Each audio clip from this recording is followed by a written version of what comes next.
All right, we were able to put our plastic up with our zip wall, tape all our edges, and generally speaking, we are a bubble boy, and all of the work that we're doing here is not depositing dirt and debris out there. That being said, like I was talking before, want to find a way to create more white space and not necessarily send the jamb of this new doorway to the location that the window jamb is, because it just isn't enough wall left here for me. It just seems unfinished, seems, as though it weren't well planned. I don't want to make a ton of extra work with a giant drywall repair, so I kind of split the difference here. We're going to start about a foot. It's 12 inches to this surface of the drywall, and that'll be the surface of our rough opening. I'm going to try and sneak our jacks and king, like assemble them as a column, send them over in there, and I may be able to work below the baseboard time in there, and up above. We're basically going to try to open up the least amount of wall as necessary. I did stop short here. This would be where we want a rough opening if I were to use the edge of the window, and so there's this much more to take away if everything else here worked out. And that's because it's simple enough to take another few more inches of drywall.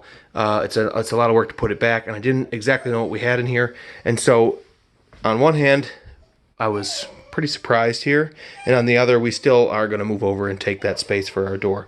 However, this is, as you can see, a very old home, at least 100 years old.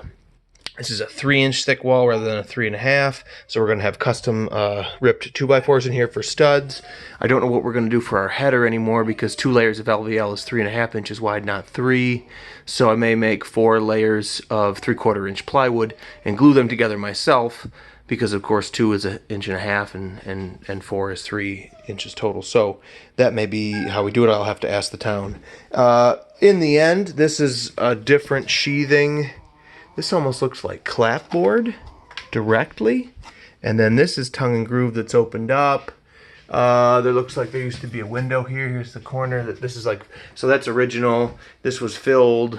In the end, this area of the wall will be a lot better off for having been here and installing this door than it was prior. This isn't balloon framing exactly. This is a beam, a sill beam down here below the plane of the floor that this dies into. So I'll need to build enough of a subfloor box and rim joist, like faux, and sit that down on there so that I have something to put the sill, the threshold of the door onto. And so we need to do some framing construction through the threshold area as well as out and around. But no big deal. Would have been nice if it was a 50s or 60s home with a 2x4 wall. It was sawn 3.5 inch lumber, and we'll just come right in and go to town changing the framing. This is something that we can handle, but it is going to add some time and complexity here. Another thing that was funny, and when I say funny, I mean kind of annoying, and when I say kind of annoying, I mean it's potentially dangerous, health and safety. The moment I loosened this outlet to kind of sneak it through the hole in the drywall, my hot contact bumped the metal box here, and as you can see, this isn't up to code. These should have been wrapped with electrical tape to prevent that same thing from happening. And we've got some other questionable routing of electrical service here, and so I'm going to tape that before I leave. And I'm going to probably poke my nose in there and make sure that that's probably the same way, and make an improvement there to the electrical safety of the house. So it's all kind of, as usual, a little more complicated than we thought. Nothing we can't handle. So we're done on a Friday, and we've moved our tools in securely. What a beautiful day it was. Maybe we'll get some more beautiful weather this weekend, because we definitely have stuff we want to do at our house. Hi, little Kiki.